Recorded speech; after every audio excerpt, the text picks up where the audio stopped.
Audio Jungle.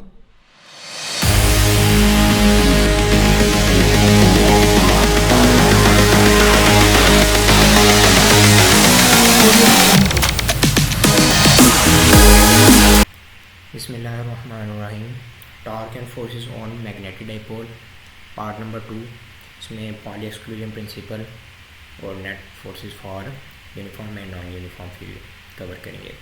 Part number 1 में हमने देखा था कि how torque and forces effect on magnetic dipole के ऊपर जो टार्क है और फोर्स है वो किस तरह इफ़ेक्ट करती है।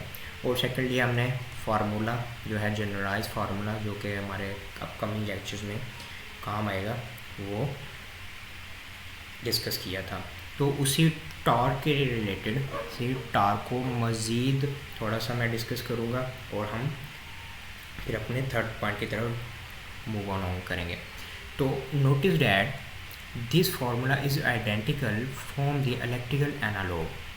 अब जो फार्मूला हमने वहाँ पे देखा था M क्रॉस B, ये देखें, अब यहाँ पे भी टॉर्क है और यहाँ पे इस जगह पे भी टॉर्क है। अब फ़र्क क्या है? फ़र्क ये है कि ये मैग्नेटिक डाइपोल है और ये मैग्नेटिक फील्ड है अप्लाइड, ये इलेक्ट्रिकल फील्ड है और ये इसमें इलेक्ट्रिक डाइपोल है। अब इन दोनों में आइडेंटिकल क्या है कि उसमें भी टॉर्क जनरेट हो रहा है, इसमें भी टॉर्क जनरेट हो रहा है। तो इसी वजह से हम इसको कह सकते हैं कि ये एक दूसरे के सिमिलर है, both one. In particular, the torque is again in such a direction to the line the dipole up parallel to the field। अब यहाँ पे क्या सिंपल मैं इसको थोड़ा सा सिंपल करके समझाता हूँ।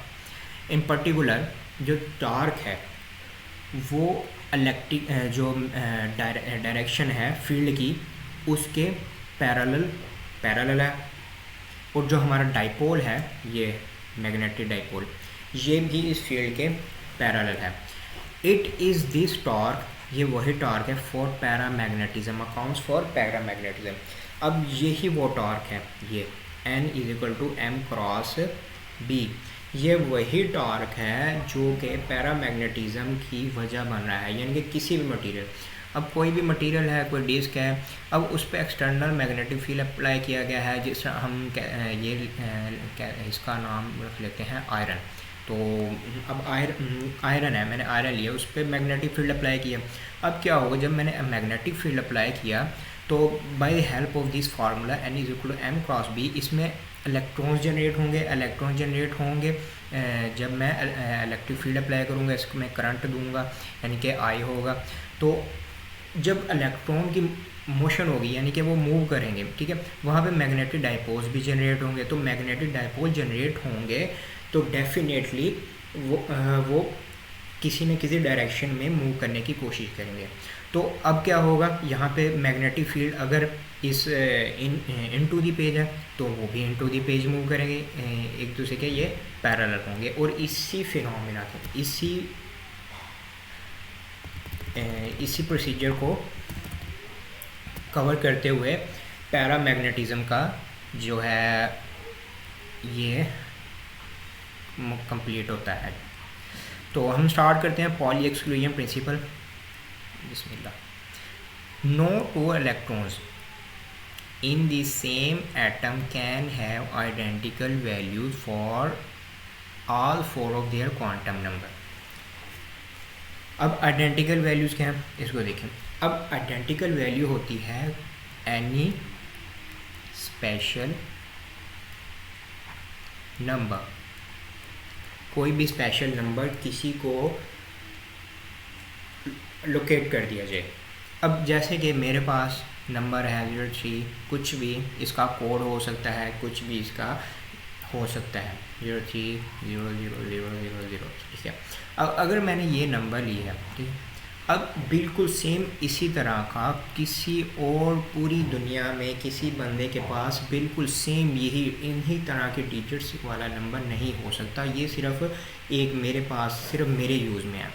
तो पॉली एक्सक्लूजन प्रिंसिपल भी यही कहता है कि नो टू इलेक्ट्रॉन, अगर 2 इलेक्ट्रॉन्स हैं, ठीक है, अगर 2 इलेक्ट्रॉन्स हैं इन दी सेम एटम, किसी भी एक एटम के अंदर 2 इलेक्ट्रॉन हैं, ठीक है। अब ये एटम एटॉमिक स्ट्रक्चर है, उसके अंदर 2 इलेक्ट्रॉन हैं, तो can have identical value for all four their quantum number. उनके क्वांटम नंबर के लिए उनके चारों वैल्यूज़ आपस में सेम नहीं होंगी, वो डिफरेंट होंगी, ठीक है।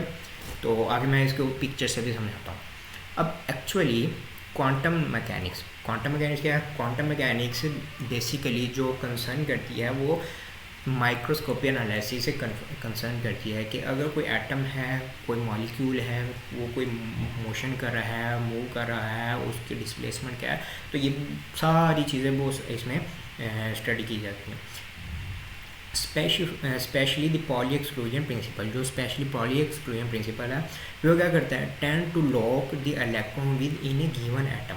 यानी कि ये जो पॉली एक्सक्लूजन प्रिंसिपल है और क्वांटम नंबर, ये दोनों क्या करते हैं? एक ही एटम के इलेक्ट्रॉन को उसकी स्पेसिफाइड लोकेशन पे लोकेट करके रखते हैं, ठीक है। उसको किसी और जगह पे मूव होने की कोई इजाज़त नहीं, किसी और जगह पे वो नहीं जा सकता। अब यहाँ पे देखें, अब ये देखें, अब यहाँ पे मेरे पास ये है लिथियम का एटॉमिक स्ट्रक्चर। अब ये लिथियम का मेरे पास एटॉमिक स्ट्रक्चर है। अब इसमें क्या है? ये एटॉमिक स्ट्रक्चर है 1s first shell, 2s second shell. अब ये एक शेल में इसके 2 इलेक्ट्रॉन हैं, सेकंड शेल में 1 इलेक्ट्रॉन है। अब ये दोनों जो हैं ये डिफरेंट स्पिन के हैं, यानी कि ये इस स्पिन का है और ये जो है ये इस स्पिन का है, यानी कि ये दोनों अपोजिंग स्पिन के इलेक्ट्रॉन जो हैं इसके फर्स्ट शेल में मौजूद हैं। अब थर्ड आ रहा है, अब थर्ड इसका तो नहीं होना ना, यहाँ इस डायरेक्शन का तो नहीं होना जो इसके अंदर एंटर हो जाएगा। अब थर्ड यहाँ तो हो सकता है वो इस डाउनवर्ड डायरेक्शन का हो, यहाँ तो हो सकता है वो अपवर्ड डायरेक्शन का हो, ठीक है। तो अब पॉली एक्सक्लूजन प्रिंसिपल यही कहता है, क्वांटम मैकेनिक्स यही कहता है, this atom, this electron can't move to first shell, यानी कि ये अपनी जो है वो लोकेशन यहाँ से यहाँ नहीं लेकर आ सकती, यानी कि ये यहाँ पे नहीं आ सकता, यानी कि एक ही तरह के 2 इलेक्ट्रॉन्स एक ही शेल में नहीं इकट्ठे हो सकते, ठीक है। बस तो इसका सिर्फ सिंपल सा बस इतना ही इसको देखना था। तो हम मूव ऑन करते हैं नेक्स्ट अपने पॉइंट की तरफ, जो है net forces for uniform and non uniform field. तो यूनिफॉर्म फील्ड के लिए फोर्सेस देखने के लिए हम इफेक्ट देखते हैं, effect of external magnetic field on external magnetic field on magnetic, sorry यहाँ पे डाइपोल आना था, ये गलत है। तो एज वी डिस्कस, जैसे कि हमने पहले डिस्कस किया था कि अब हमने क्या देखना है, हमने देखनी है फोर्स फॉर यूनिफॉर्म फील्ड।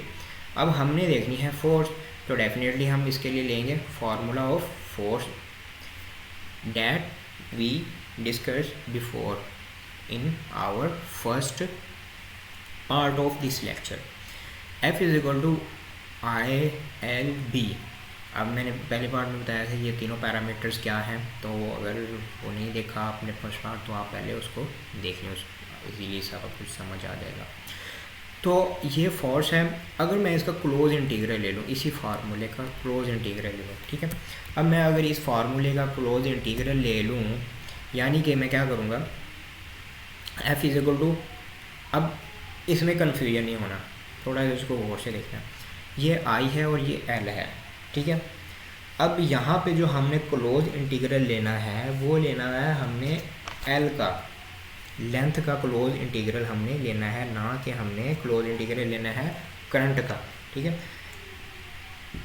जब हम इस I को बाहर रख लेंगे और L का लेंथ का क्लोज इंटीग्रल ले लेंगे, क्लोज लाइन इंटीग्रल, ये L है, ठीक है, क्रॉस B। अब इसका हमने क्लोज इंटीग्रल ले लिया। अब क्या किया, I को सेपरेट कर लिया और ये इस क्वांटिटी का सिर्फ हमने इसको अलग कर लिया, क्रॉस को B को, यानी कि मैग्नेटिक फील्ड को अलग कर लिया। तो जब भी हम किसी भी लेंथ का क्लोज लाइन इंटीग्रल लेते हैं तो वो इज इक्वल टू आता है 0 के। यानी कि अब मेरे पास यहाँ पे अगर एक मैं वही क्रॉस सेक्शन ड्रा कर लेता हूँ जो हमने पहले डिस्कस किया था, ये वही क्रॉस सेक्शन है। तो अब इसकी जो है लेंथ है, ठीक है, अब इसमें से करंट इधर आ रहा है और ये मैग्नेटिक फील्ड की डायरेक्शन थी, एक्सटर्नल मैग्नेटिक फील्ड की अपवर्ड जी एक्सिस पे। तो अब अगर मैं इसका क्लोज इंटीग्रल लूँ, क्लोज इंटीग्रल इस लेंथ का, तो ये क्या होगा, इसके इज इक्वल टू 0 आ जाएगा। यानी कि जो मेरी यूनिफॉर्म मैग्नेटिक फील्ड में जो मेरी फोर्स होगी यूनिफॉर्म फोर्स, वो हो जाएगी 0। अब यहाँ पे तो ठीक है, हमने इसको बाहर ले लिया, इसको ना, इसको हमने बी को बाहर ले लिया, लेंथ का अलहदा से हमने ले लिया इंटीग्रल, तो ये फोर्स जो होगी वो 0। अब यूनिफॉर्म फोर्स, ये यूनिफॉर्म फोर्स है जो है होगी है 0। अब नॉन यूनिफॉर्म फोर्स के लिए होगा क्या होगा, तो अब नॉन यूनिफॉर्म फोर्स के लिए देख ले हैं इन नॉन यूनिफॉर्म। अब इन नॉन यूनिफॉर्म में क्या होगा, in non uniform field this is no longer the case, यानी कि नॉन यूनिफॉर्म फील्ड के लिए यही केस नहीं रहेगा, उसके लिए एक अलग से सारी कहानी है। फॉर एग्जांपल सपोज करें हम ले लें एक circular wire ring, circular wire ring ले लें, यानी कि circular wire ring of radius r। अब रिंग भी है और सर्कुलर भी है, तो यानी कि पिक्चर में आपको दिखाता हूँ। Carrying a current I is suspended above a short solenoid. Solenoid क्या होती है कि भी उसको एक्सपेंड कर दिया गया है शॉर्ट सोलिनॉइड पे इस तरह, यानी कि उसको इसके ऊपर ऐसे ये उसके ऊपर रैप कर दिया, इस तरह कह सकते हैं कि भी सोलिनॉइड किसी भी वायर के ऊपर रैप कर दिया। In the fringing region here B, जो बी है मैग्नेटिक फील्ड है, हैज़ अ रेडियल कंपोनेंट, वो जो बी है हमारा मैग्नेटिक फील्ड है, and there is a net downward force on the loop. अब नेट डाउनवर्ड फोर्स जो वो डाउनवर्ड क्यों है ये भी मैं अभी बताता हूँ। अब भी हम मूव ऑन करते हैं पिक्चर की तरफ, उसको देखते हैं, ठीक है।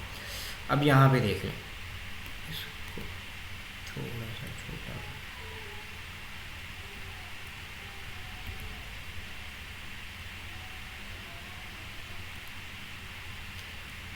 ठीक है। अच्छा अब यहाँ पे देखें,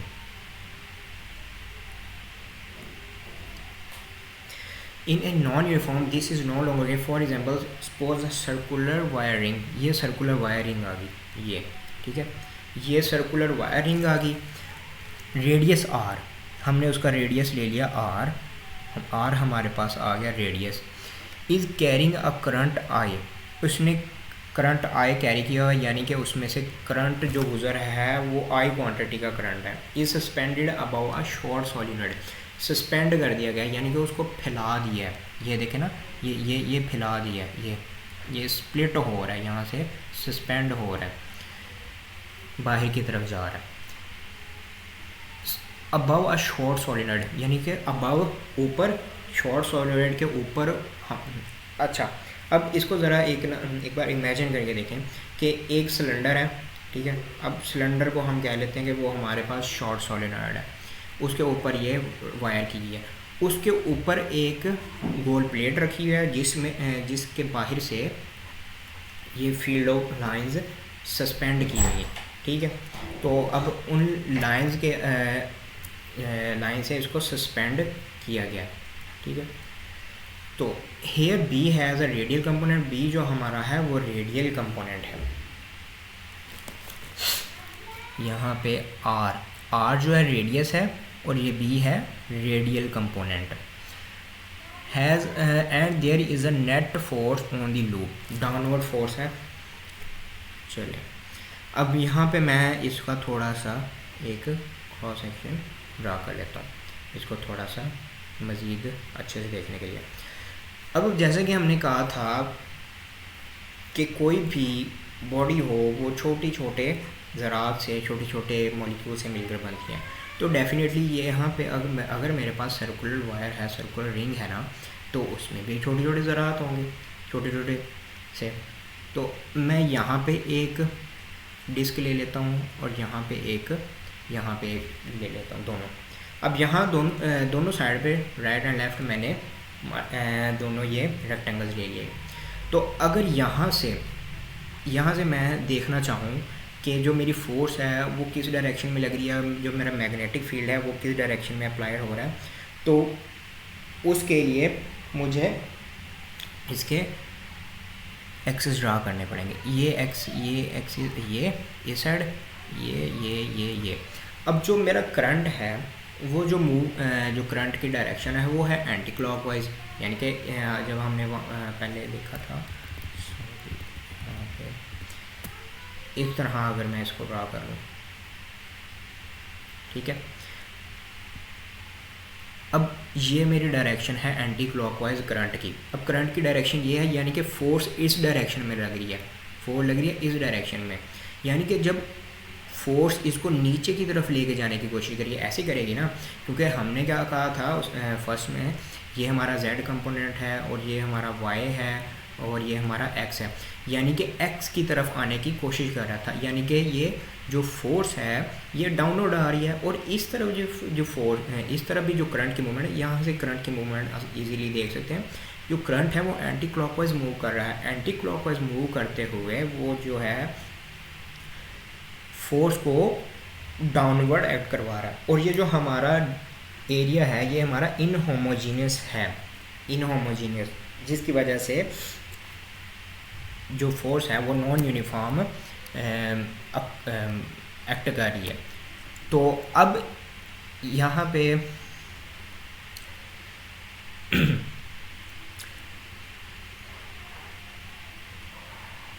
इसका फार्मूला देख लेते हैं।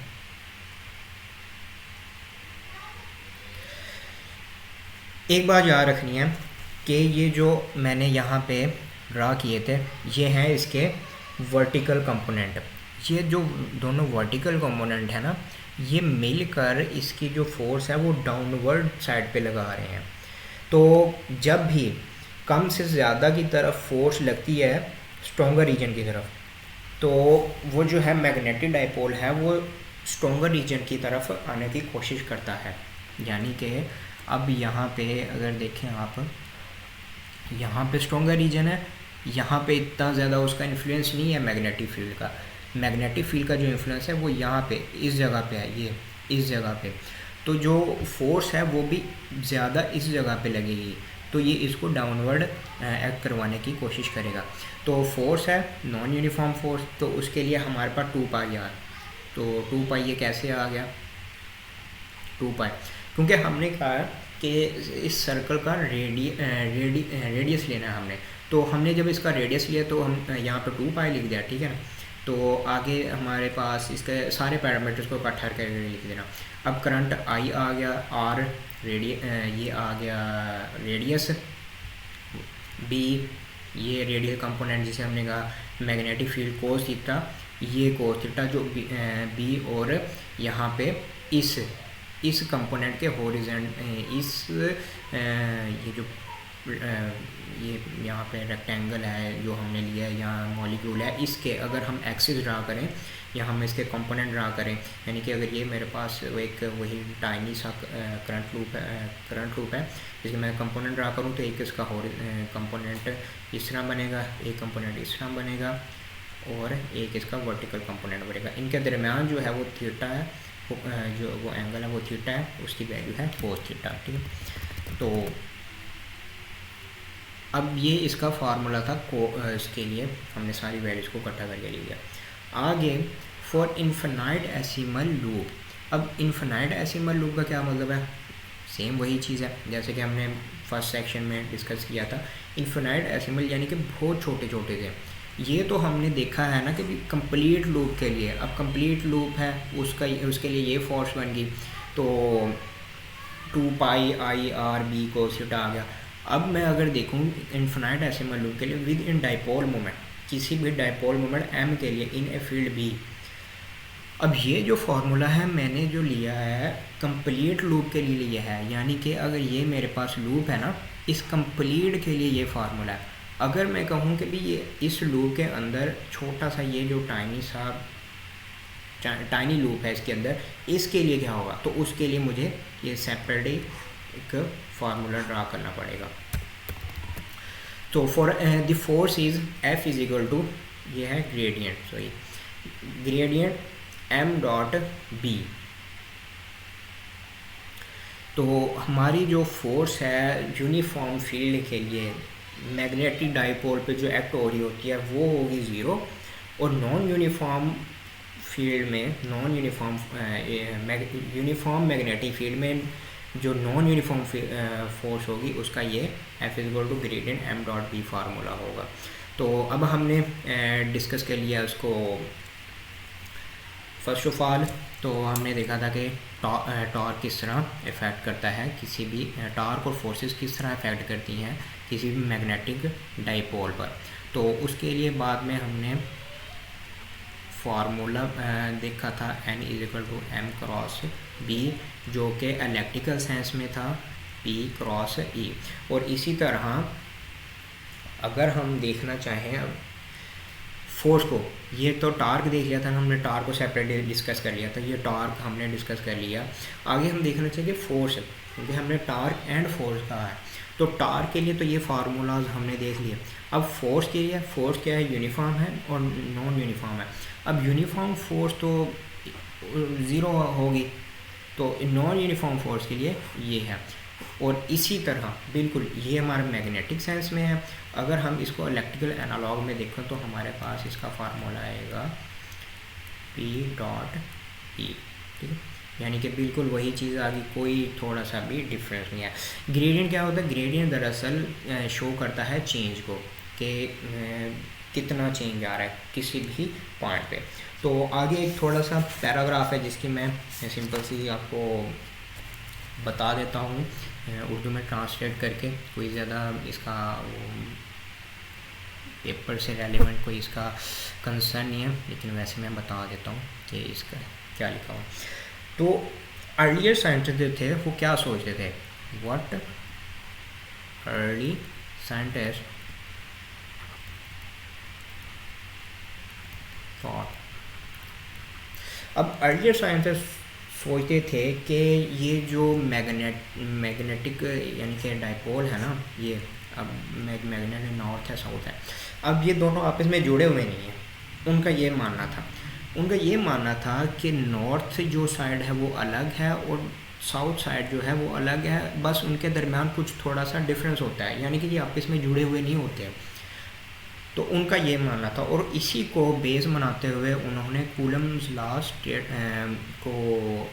Law for repulsion and attraction, इसी आइडिया को, इसी टर्मिनोलॉजी को उन्होंने बेस बनाते हुए, ये जो है इसको बेस बनाते हुए उन्होंने कूलम्स लॉ लिया अट्रैक्शन और रिपल्शन का। और अट्रैक्शन और रिपल्शन के लिए कूलम्स लॉ लेते हुए उन्होंने मैग्नेटोस्टैटिक, पूरी मैग्नेटोस्टैटिक जितनी भी मैग्नेटोस्टैटिक है वो डिस्कवर कर दी। तो इलेक्ट्रोस्टैटिक के लिए जो हम इनके देखते हैं, तो ये कुछ इतना बुरा भी यानी कि नहीं था, कि उनकी ये सोच भी इतनी ज़्यादा बुरी भी नहीं थी। किस हद तक, ये किसी एक स्पेसिफिक लिमिट तक।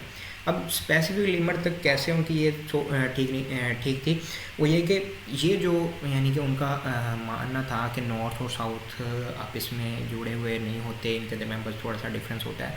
तो ये कुछ हद तक तो ठीक है। जैसे कंडीशन नंबर 1 है कि अगर कोई भी ये हमने देखना हो इसका मैग्नेटिज्म का हमने इफ़ेक्ट देखना हो अवे फ्रॉम द रीजन से थोड़ा सा दूर, यानी कि अगर मेरे पास ये रीजन है इससे थोड़ा सा दूर मैंने यहाँ पे मैग्नेटिज्म का इफ़ेक्ट देखना हो तो उसके लिए ठीक है।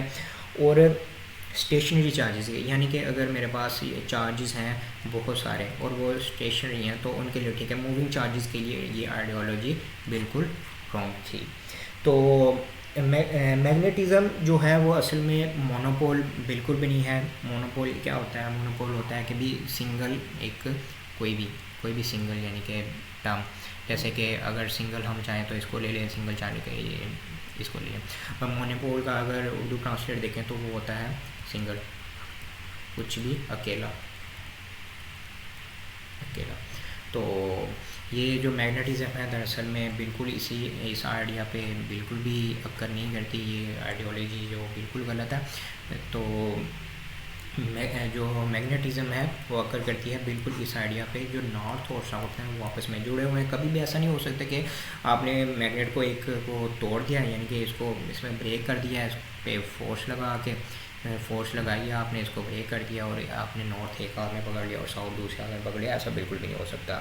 तो जो मैग्नेटिक डायपोल होते हैं वो बिल्कुल एक छोटे से टाइनी से करंट लूप होती हैं, जिसके अंदर करंट मूव कर होता है।